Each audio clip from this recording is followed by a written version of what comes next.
Winona Ryder. Elle est l'une des plus belles femmes d'Hollywood. Son visage angélique, sa grâce et son talent ont su séduire les plus grands réalisateurs, mais aussi les playboys les plus recherchés de la planète. Johnny Depp, Matt Damon ou encore Rob Lowe. Son nom, Winona Laura Horowitz, plus connue sous le nom de Winona Ryder. Pourtant, dans les années 2000, un scandale va considérablement entacher son image de jeune fille de bonne famille.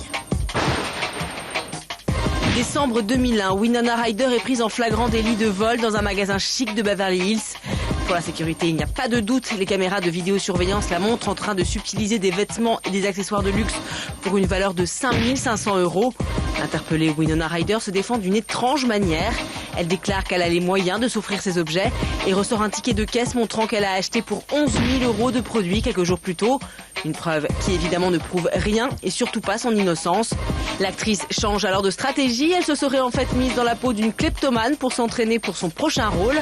Problème, la jeune femme n'a à l'époque aucun projet. Éclaboussée, Winona Ryder peine à se trouver des excuses. Suite à cette affaire, les langues se délient. Les employés d'un grand hôtel révèlent que l'actrice aurait coutume d'emporter serviettes, peignoirs, argenterie et même vases de décoration. En février 2002, la jeune femme est finalement reconnue coupable.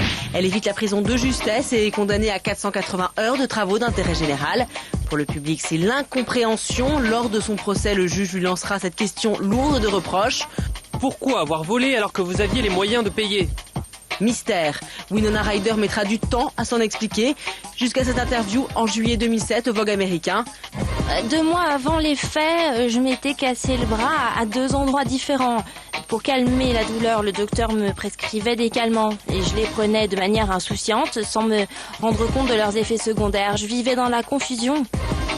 Pour expliquer cet état de trouble, la jeune femme invoquera également les attentats du 11 septembre, survenus quelques semaines plus tôt.